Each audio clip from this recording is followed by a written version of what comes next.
ಇತ್ತೀಚಿನ ಸಂಚಿಕೆಗಳನ್ನು ಜಾಹೀರಾತಿನ ಕಿರಿಕಿರಿ ಇಲ್ಲದೆ ನೋಡಿ.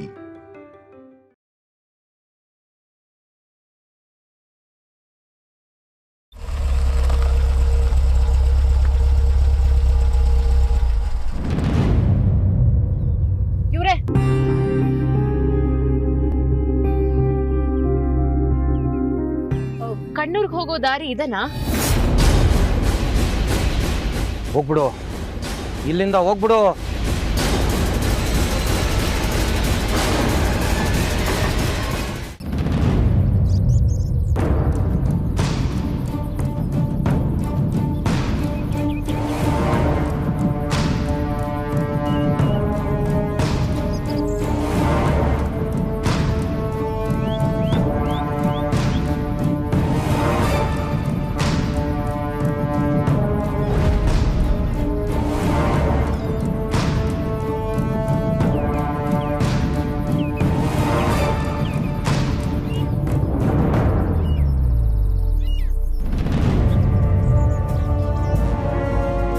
ಗುರುಗಳೇ, ಇವ್ರ ಮಾತುಗಳನ್ನ ನಾನು ನಂಬಲಿಲ್ಲ.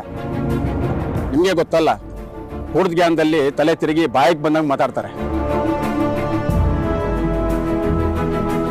ರಾತ್ರಿ ಮನೆ ಹತ್ರ ಬಂದು ಕರೆದ್ರು, ನಾನು ಬಂದು ನೋಡಿದೆ.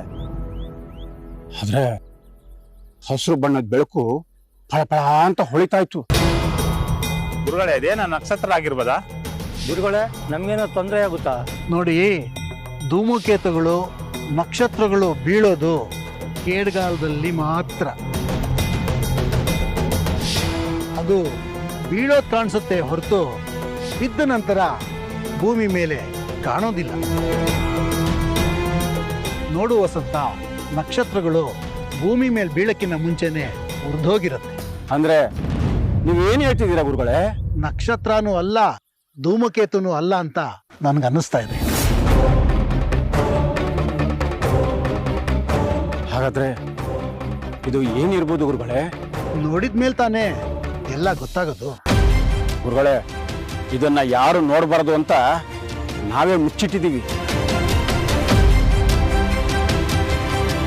ತಾಯಿ ಚಾಮುಂಡಿ ಸಕಲ ಶಕ್ತಿಗಳ ಸಾಗರ ನೀನು. ಈ ಕಣ್ಣೂರಿಗೆ ಯಾವುದೇ ತೊಂದರೆ ಆಗದಿದ್ದಾಗೆ ಕಾಪಾಡು ತಾಯಿ. ಮಾದೇವು,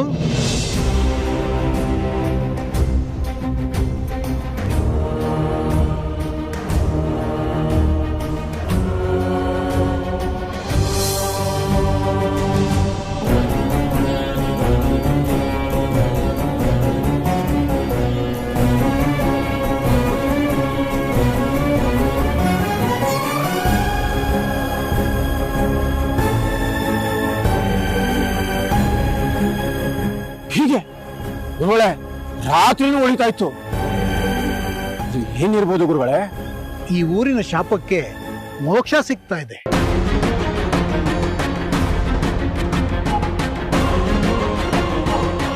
ಏನ್ ಹೇಳಿದ್ರಿ ಗುರುಗಳೇ? ಊರಿನ ಶಾಪಕ್ಕೆ ಮೋಕ್ಷ ಸಿಗ್ತಾ ಇದೆಯಾ? ಒಂದು ಅರ್ಥ ಆಗ್ತಾ ಇಲ್ಲ. ಹೌದು ವಸಂತ, ಕಣ್ಣಮ್ಮನ ಕಣ್ಣು ಕಳೆದೋದಾಗಿಂದ ಈ ಊರು ತುಂಬಾ ನರಳ್ತಾ ಇದೆ. ಈ ಊರಲ್ಲಿ ತುಂಬಾ ರೋಗ ರುಜಿನಗಳು ಕಾಡಿವೆ. ದುರ್ಮರಣಗಳು ಎಷ್ಟೊಂದು ನಡೆದಿದೆ. ಈ ಊರು ಕಾಣದ ಸಂಕಟಗಳಿಂದ, ಕಾಣದ ನಷ್ಟಗಳಿಂದ ನಲುಗೋಗಿದೆ. ಈಗ ಅದೆಲ್ಲ ಸರಿ ಹೋಗೋ ಸಮಯ ಅಂತ ಅನ್ನಿಸ್ತಾ ಇದೆ.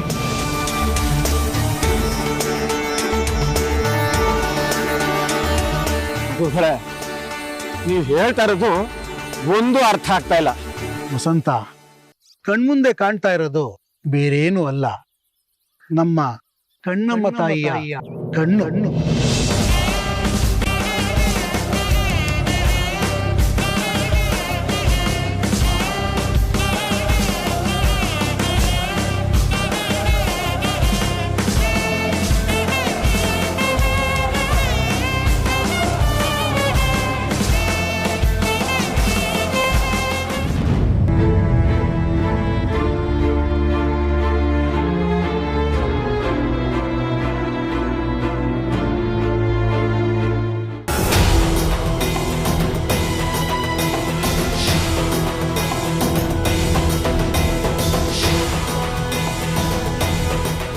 ದೇವಸ್ಥಾನದ ಕಾವಲುಗಾರ ಶತಶೃಂಗನನ್ನು ಸಂಹರಿಸಿ ಆ ನಾಗಿನಿ ಅಪಹರಿಸಿದ ಕಣ್ಣೇ ಕಣ್ಣಮ್ಮನ ಕಣ್ಣು. ನಾಗಗಳನ್ನು ಕ್ಷೇತ್ರಪಾಲಕರು ಎಂದೇ ನಂಬಿಕೊಂಡಿದ್ದ ಊರೇ ನಮ್ಮ ಕಣ್ಣೂರು. ನಾಗಲೋಕದಿಂದ ಬಂದ ನಾಗಿನಿ ಕಣ್ಣಮ್ಮನ ಕಣ್ಣನ್ನು ಅಪಹರಿಸಿ ಬಿಟ್ಟಳು. ಅಂದಿನಿಂದ ಇಂದಿನವರೆಗೂ ನಾಗಿನಿಯ ಮೇಲೆ ಕಣ್ಣೂರಿನ ಜನಕ್ಕೆ ದ್ವೇಷವಿದೆ. ನಿನಗೆ ಗೊತ್ತಲ್ಲ ವಸಂತ, ಅದಕ್ಕೆ ಕಣ್ಣೂರಿನಲ್ಲಿ ನಾಗರ ಕಟ್ಟೆಯಾಗಲಿ ನಾಗದೇವತೆಯ ವಿಗ್ರಹವಾಗಲಿ ಎಲ್ಲಿಯೂ ಇಲ್ಲ. ಆ ಪರಮಶಿವನ ಕುತ್ತಿಗೆಯಲ್ಲೂ ಕೂಡ ಹಾವಿಲ್ಲ. ಅದೇ ಕಾರಣಕ್ಕಾಗಿ ಈ ಊರಿಗೆ ಹಾವುಗಳು ಬರದೇ ಇದ್ದ ಹಾಗೆ ತಡೆದಿದೆ. ಹಾಗೊಂದು ವೇಳೆ ಹಾವುಗಳು ಬಂದರೂ ಈ ಊರಿನ ಜನ ಹೊಡೆದು ಸಾಯಿಸುತ್ತಾರೆ. ಎಲ್ಲ ಕಡೆ ಹಾವುಗಳಿಗೆ ವಿಶೇಷವಾದ ಪೂಜೆ ಇದೆ. ಆದರೆ ಕಣ್ಣೂರಿನಲ್ಲಿ ಮಾತ್ರ ನಾಗಗಳ ಮೇಲೆ ಅಸಹ್ಯ, ಸಿಟ್ಟು, ದ್ವೇಷ. ಹಾವಿನ ದ್ವೇಷ 16 ವರ್ಷ ಆದರೆ ಕಣ್ಣೂರಿನ ಜನಕ್ಕೆ 100 ವರ್ಷ. ಅದೇ ಕಾರಣಕ್ಕಾಗಿ ಈ ಊರಿನಲ್ಲಿ ನಾಗನಿಗೆ ಸಂಬಂಧಪಟ್ಟ ಹೆಸರುಗಳನ್ನು ನಾಮಧೇಯವಾಗಿ ಇಡುತ್ತಿಲ್ಲ. ಏನೋ ಗುರುಗಳೇ, ಎಲ್ಲ ಅಂದ್ಕೊಂಡಂಗಾಗ್ಲಿ. ಎಷ್ಟೋ ವರ್ಷ ಆದ್ಮೇಲೆ ತಾಯಿ ಕಣ್ಣಮ್ಮನ ಕಣ್ಣು ಸಿಕ್ಕಿದೆ. ಈ ಕಣ್ಣನ್ನ ತಾಯಿ ಕಣ್ಣಮ್ಮನ್ ಜೋಡಿಸಿದ್ರೆ ತಾಯಿ ಕಣ್ಣಲ್ಲಿ ಹರಿತಾ ಇದ್ದ ರಕ್ತ ಕಣ್ಣೀರು ನಿಂತು ಹೋಗುತ್ತೆ. ನಮ್ಮ ಊರಿಗೆ ತಗಲಿದ್ದ ಶಾಪಕ್ಕೆ ಮೋಕ್ಷ ಸಿಗುತ್ತೆ ಅಲ್ವಾ ಗುರುಗಳೇ? ಆ ಕೆಲಸವನ್ನು ಖಂಡಿತ ಮಾಡಬೇಕು ವಸಂತ. ಆದರೆ ಇದು ಸೂಕ್ತ ಸಮಯವಲ್ಲ.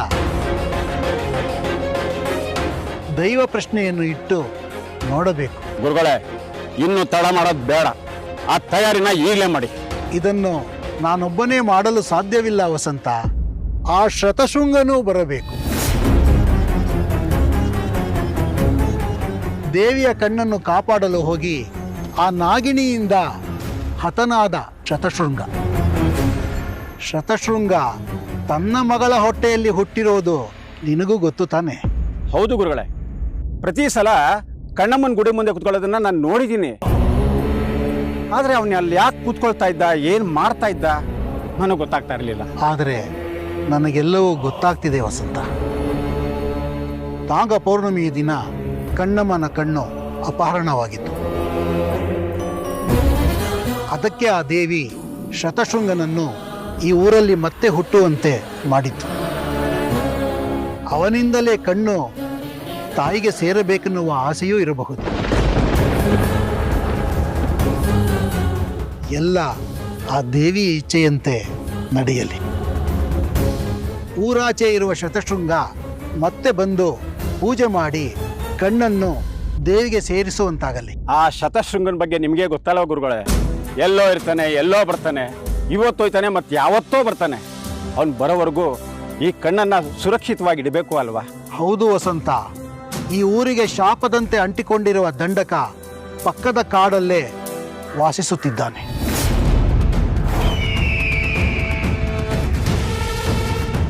ಅವನು ಒಬ್ಬ ಕಣ್ಣಮ್ಮನ ಕಣ್ಣನ್ನು ಅಪಹರಿಸಲು ಪ್ರಯತ್ನ ಪಡುವ ನೀಚ. ಒಂದು ವೇಳೆ ಈ ಕಣ್ಣೇನಾದರೂ ಅವನ ಕಣ್ಣಿಗೆ ಬಿದ್ದರೆ ಅದು ಯಾವ ಅನಾಹುತಗಳಾಗುತ್ತವೋ ಏನೋ. ವಸಂತ, ಈ ವಿಚಾರ ಯಾರಿಗೂ ಗೊತ್ತಾಗೋದು ಬೇಡ. ನಮ್ಮಲ್ಲೇ ಇರಲಿ.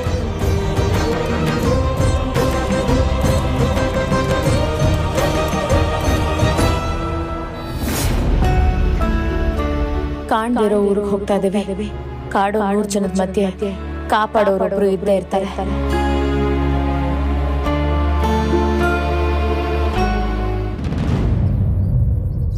ಯಾರು ಯೋಚನೆ ಮಾಡ್ಬೇಡಿ, ಅವಳು ಎಲ್ಲದಕ್ಕೂ ಪರಿಹಾರ ಕೊಡ್ತಾಳೆ. ಯಾರು? ಅಂತ ವಿಶೇಷ ಏನಿದೆ ಅವಳಿಗೆ? ಅವಳು ಸಹಸ್ರ.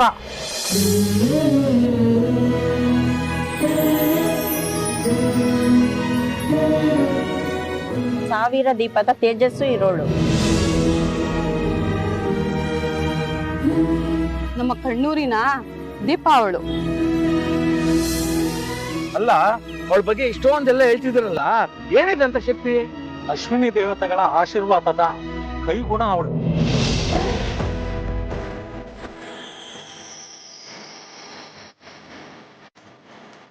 ಜೊತೆಗೆ ಆದಿಶಕ್ತಿಯ ಅಂಶ ಅವಳಲ್ಲಿದೆ.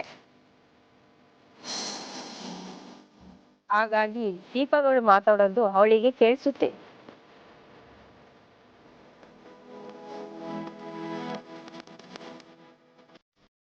ಅವಳಲ್ಲಿ ಸಮಸ್ಯೆ ಅಂತ ಕೇಳ್ಕೊಂಡ್ ಬಂದವರಲ್ಲಿ ಪರಿಹಾರ ನೀಡ್ತಾಳೆ. ಶಿವು ಶಿವು ಯಾರು ಇದ್ದೀರಾ? ಹೋಗೋಣ ಬಾರೋ, ಶಿವನಿಗೆ ಹಾಕಚ್ಚಿದೆ. ಶಿವನಿಗೆ ಹಾಕಚ್ಚಿದೆ, ಹೋಗಿ ಶಸ್ತ್ರಕ್ಕೆ ಕರ್ಕೋಬೋದು. ಶಿವು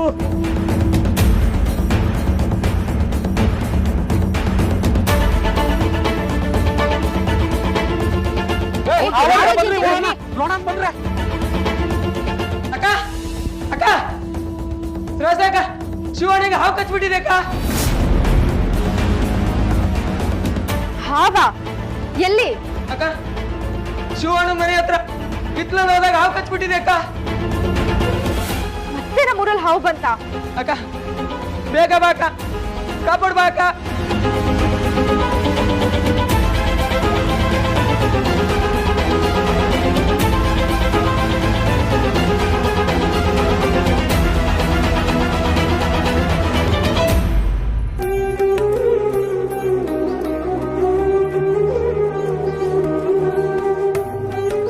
ದೀಪೇಶ್ವರಿ, ಹಾವಿನಿಂದ ಊರಲ್ಲಿ ಅಪಾಯ ಆಗಿದೆ. ಅವ್ರ ಪ್ರಾಣ ಜ್ಯೋತಿ ಆರೋಗ್ಯದ ಹಾಗೆ ನೀನೇ ಏನಾದ್ರೂ ಪರಿಹಾರ ನೀಡು. ದೇವಸ್ಥಾನದ ಬಲಭಾಗದಲ್ಲಿ ನವಗ್ರಹ ಮಂಟಪದ ಹತ್ತಿರ ವಿನಾಶಿನಿ ಮೂಲಿಕೆ ಇದೆ. ಅದನ್ನು ತಂದು ಅದರ ಹನಿಯನ್ನು ಇವನ ನಾಸಿಕಕ್ಕೆ, ಇವನ ಗಾಯಕ್ಕೆ ಸಿಂಪಡಿಸು. ಸರಿ ತಾಯಿ, ನಿನ್ನ ಅಪ್ಪಣೆಯಂತೆ ಆಗ್ಲಿ.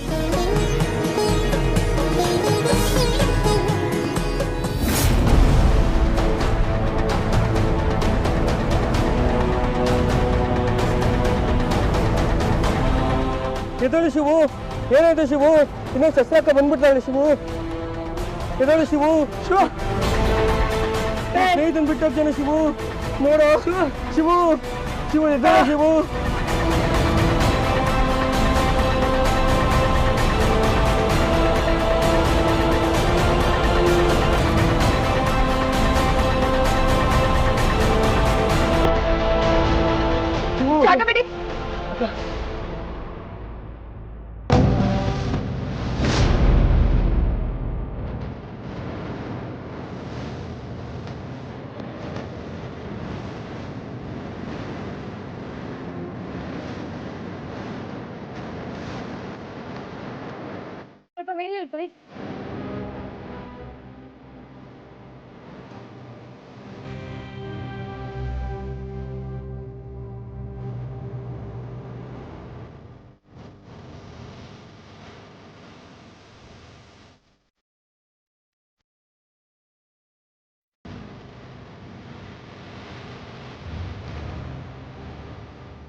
ಅವ್ರಿಗೇನು ಆಗಿಲ್ಲ ಆಯ್ತಾ? ನೀವು ಮನೆ ಕರ್ಕೊಂಡು ಹೋಗ್ಬೋದು, ಆದ್ರೆ ಅವ್ರನ್ನ ನಿದ್ರೆ ಮಾಡಕ್ ಬಿಡ್ಬೇಡಿ.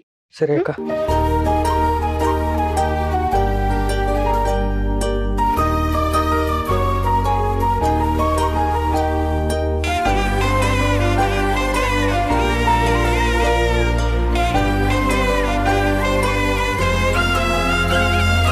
ನೋಡಿದ್ರ ನಮ್ಮೂರಿನ ಮಗಳ ಕೈಗುಣ, ಹಾವು ಕಡಿದ್ರು ಬದುಸ್ಕೊಂಡ್ಬಿಟ್ಲು. ಯಾಕಮ್ಮ ಸಿಟ್ಟು ಮಾಡ್ಕೊಂಡಿದ್ಯಾ? ಸಿಟ್ಟು ಬರ್ದೇ ಇರುತ್ತ ತಾತ. ಕಣ್ಣೂರಲ್ಲಿ ಮತ್ತೆ ನಾಗಗಳ ಹಾವಳಿ. ಇದನ್ನೆಲ್ಲ ನೋಡಿದ್ರೆ ಮತ್ತೆ ನಾಗಗಳಿಂದ ಏನೋ ತೊಂದರೆ ಆಗುತ್ತೆ ಅಂತ ಅನ್ಸ್ತಿದೆ. ನೀವು ಮೊದ್ಲು ಹೋಗಿ ನರಸಿಂಹ ಜೋಶ್ರಿಗೆ ಇದನ್ನ ತಿಳಿಸ್ಬಿಡಿ ಆಯ್ತಾ?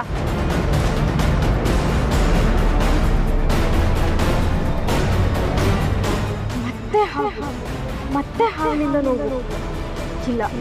ಈ ನಾಗಗಳಿಗೆ ಎಷ್ಟೇ ಶಾಸ್ತಿ ಮಾಡಿದ್ರು ಕಣ್ಣೂರಿನ ಜನರನ್ನ ಕಾಡೋಗ್ ಬಿಡ್ತಾ ಇಲ್ವಲ್ಲ.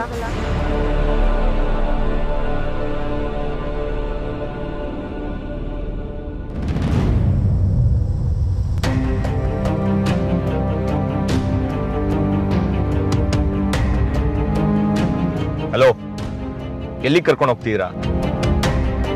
ಏನು ಹಂಗೆ ನೋಡ್ತಾ ಇದ್ದೀರಾ? ಇವ್ರು ಕೇಳ್ತಾ ಇದ್ರಲ್ಲಿ ಏನು ತಪ್ಪಿದೆ? ಅಲ್ಲ, ನಾವ್ಯಾಕೆ ನಿಮ್ಮ ಕಂಟ್ರೋಲಲ್ಲಿ ಇದ್ದೀವಿ? ನೋಡಿ, ನಿಮ್ಮಿಬ್ರಿಗೂ ಹೇಳ್ತಾ ಇದ್ದೀನಿ, ನೀವು ಯಾರು ಅನ್ನೋದು ನಿಮ್ಮಿಬ್ರಿಗೆ ಗೊತ್ತಿಲ್ಲದೆ ಇರ್ಬೋದು, ಆದರೆ ನನಗೆ ಚೆನ್ನಾಗಿ ಗೊತ್ತು. ನೀವು ಅಭಯ್, ನೀನು ತ್ರಿಶೂಲ್, ಇದು ನಿಮ್ಮಿಬ್ರು ದೇಹ ಅಂತ ನನಗೆ ಗೊತ್ತು ಅಷ್ಟೇ. ಆದರೆ ನಿಮ್ಮೊಳಗಿರೋ ಆತ್ಮ ಯಾರ್ದು ಅಂತ ನನಗೆ ಗೊತ್ತಾಗ್ತಿಲ್ಲ. ಏನ್ ಮಾತಾಡ್ತಿದ್ಯಾ ನೀನು? ನನಗೆ ಗೊತ್ತಿರೋದನ್ನ ಹೇಳ್ತಾ ಇದ್ದೀನಿ ಅಷ್ಟೇ. ನಿಮ್ಮಿಬ್ಬರಲ್ಲಿ ಒಬ್ರು ದೇಹದಲ್ಲಿ ನನ್ನ ಆದಿಶೇಷನ ಆತ್ಮ ಇದೆ. ನಮ್ಮೆಲ್ಲರ ಗೊಂದಲಗಳಿಗೆ ಉತ್ತರ ಸಿಗ್ಬೇಕು ಅಂದ್ರೆ ನಾವೀಗ ಕಣ್ಣೂರ್ಗೆ ಹೋಗ್ಲೇಬೇಕು.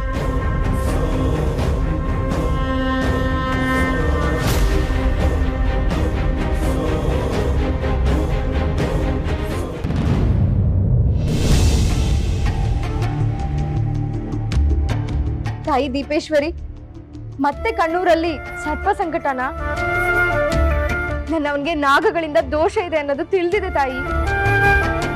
ಸರ್ಪಗಳಿಂದ ಮನುಷ್ಯರಿಗೆ ದೋಷ ಇದ್ರೆ ಸರ್ವ ಸರ್ಪಗಳ ಮೇಲೆ ಕಣ್ಣೂರಿನ ಜನರಿಗೂ ಅಷ್ಟೇ ದ್ವೇಷ ಇದೆ. ಎಂತದೇ ದ್ವೇಷ ಇದ್ರು ವಿಷ ಸರ್ಪಗಳು ಕಣ್ಣೂರಿನ ಸರಹದ್ದು ದಾಟದೇ ಇರೋ ಹಾಗೆ ನೋಡ್ಕೋತಾ ಇದೀವಿ. ಹಾಗೊಂದ್ ವೇಳೆ ದಾಟ್ ಬಂದ್ರು ಅದನ್ನ ಸಂಹಾರ ಮಾಡೋದು ಇಲ್ಲಿನವ್ರ ಗುಣ. ಕಣ್ಣೂರಿನ ಪ್ರಕಾರ ನಾಗ ಹತ್ಯೆ ತಪ್ಪೇ ಅಲ್ಲ ತಾಯಿ. ಯಾಕಂದ್ರೆ ನಾಗಗಳು ಕಣ್ಣೂರಿಗೆ ಮಾಡಿರೋ ದ್ರೋಹ ಅಂತದ್ದು. ಕಣ್ಣಮ್ಮನ ಕಣ್ಣು ಸಿಗದೆ ಈ ಊರಿನ ಶಾಪ ತೀರಲ್ಲ. ಕಣ್ಣಮ್ಮ ಈ ಊರಿನ ತಾಯಿ ಆಗಿದ್ರು ನೀನು ಕಣ್ಣಮ್ಮನಿಗೆ ಅಮ್ಮ ಅಲ್ವಾ? ಈ ಊರಿನ ದೇವಿ ಅಲ್ವಾ? ಇನ್ನು ಎಷ್ಟು ದಿನ ತಾಯಿ ಈ ಸಂಕಟ?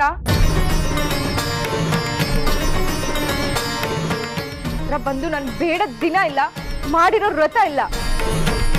ಎಲ್ರಿಗೂ ಕಷ್ಟ ಬಂದಾಗ ನನ್ನನ್ನು ಹುಡ್ಕೊಂಡು ಬರ್ತಾರೆ, ಆದ್ರೆ ನಾನು ನಿನ್ನನ್ನು ಹುಡ್ಕೊಂಡು ಬರ್ತೀನಿ. ತಾಯಿ, ನನ್ ಸಂಕಟನ ನೀನೇ ಪರಿಹಾರ ಮಾಡ್ಬೇಕು ತಾಯಿ. ಪ್ರತಿ ಸಲ ನಾನು ಬಂದಾಗ್ಲೂ ನಾನು ಕೇಳಿದ್ದು ಒಂದೇ, ನನ್ನವನು ಬರೋ ಹಾಗೆ ಮಾಡು.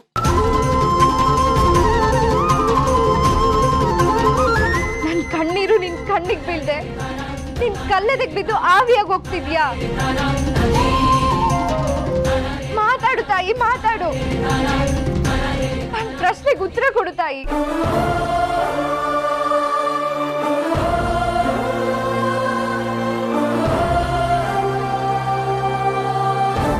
ಮಾತಾಡಲ್ಲ ಅಲ್ವಾ? ನನ್ ಪ್ರಶ್ನೆಗೆ ಉತ್ತರ ಕೊಡಲ್ಲ ಅಲ್ವಾ? ನೋಡು ತಾಯಿ, ಮುಂದಿನ ಏಕಾದಶಿ ಒಳಗಡೆ ನನ್ನ ಅಭಯ್ ನನಗೆ ಸಿಗದೆ ಇದ್ರೆ ನಿನ್ ಜೊತೆ ನಾನು ಮಾತಾಡಲ್ಲ. ನೀನು ನನ್ನ ಜೊತೆ ಮಾತಾಡ್ಬೇಡ.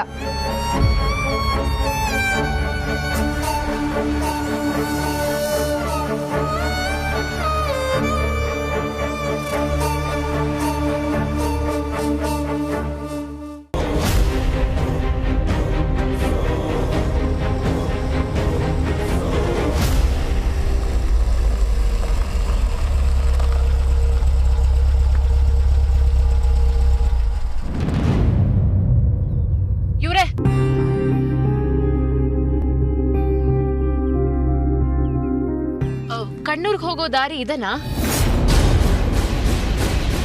ಹೋಗ್ಬಿಡು, ಇಲ್ಲಿಂದ ಹೋಗ್ಬಿಡು.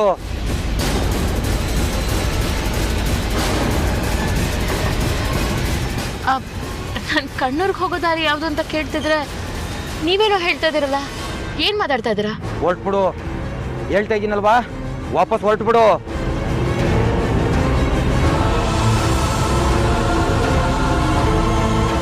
ನಾನೇನೋ ಕೇಳ್ತಿದ್ರೆ ಇವರೇನೋ ಹೇಳ್ತಿದಾರಲ್ಲ, ಏನಿದು? ಹೊರಟ್ಬಿಡು, ಹೇಳದ್ನಲ್ವಾ, ಇಲ್ಲಿಂದ ವಾಪಸ್ ಹೊರಟ್ಬಿಡು.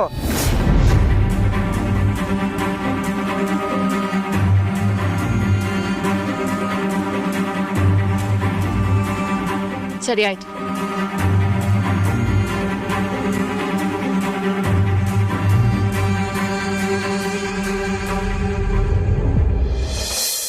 ಏಯ್, ಸುಣ್ಣ ಕಡಿಮೆ ಹಾಕು.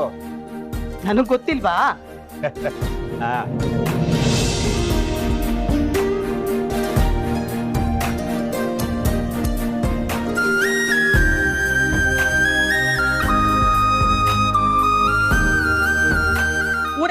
ಮಾಡಿದಾಯ್ತಾ? ಊರವ್ರ ಕಷ್ಟ ಸುಖ ವಿಚಾರಿಸೋದ್ರಲ್ಲೇ ಆಯ್ತು. ಮನೆ ಕಡೆ ಏನಾದ್ರೂ ನಿಗಾ ಇದೆಯಾ ನಿನಗೆ? ಎಲ್ಲ ಕೆಲಸ ನಾನು ಒಬ್ಳೆ ಮಾಡ್ಬೇಕು. ನನಗೂ ವಯಸ್ಸಾಯ್ತು. ಹೀಗೆ ಆದ್ರೆ ಹೇಗೆ? ನಿನ್ನೆ ಅಷ್ಟೆಲ್ಲ ಆಗಿದೆ. ಹಾವು ಓಡಾಡ್ತಿದೆ ಅಂತ ಗೊತ್ತಾಗಿದೆ.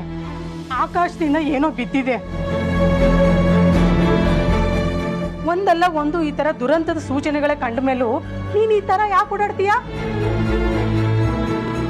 ಲೇ ಪ್ರೇಮ, ಸ್ವಲ್ಪ ಸುಮ್ಮನಿರೆ. ಅವಳಲ್ಲಿ ಊರ್ ಸುತ್ತಕ್ಕೆ ಹೋಗಿದ್ಲು. ಯಾವ್ದೋ ಗಿಡಮೂಲಿಕೆನ ಹುಡ್ಕೊಂಡು ತಗೊಂಡ್ಬರಕ್ ಹೋಗಿದ್ಲು. ಅಷ್ಟಕ್ಕೆ ಯಾಕೆ ಬೈತ್ಯ? ಎಷ್ಟು ಚೆನ್ನಾಗಿದ್ಯಾ ನೀನು. ಸಿಟ್ಟು ನಿನ್ ಮುಖಕ್ಕೆ ಆಗ್ ಬರಲ್ಲ. ಸಾಕ್ ಸಾಕ್, ಸುಮ್ನೆ ಇರಿ. ಪ್ರಪಂಚದಲ್ಲಿರೋ ಅಷ್ಟು ಜನಕ್ಕೂ ಇವಳೆ ಮದ್ದು ಕೊಡ್ತಾಳೆ. ಹಾಗೆ ನಿಮ್ ಮಗನಿಗೂ ಒಂದು ಮದ್ದು ಮಾಡಿ ಕುಡ್ಸಿದ್ರೆ ಸರ್ಕಾರಿ ಕೆಲಸ ಅಲ್ಲಿ ಇಲ್ಲಿ ಅಂತ ಮನೆ ಬಿಟ್ಟು ಅಲಿಯೋದಾದ್ರೂ ತಪ್ತಿತ್ತು.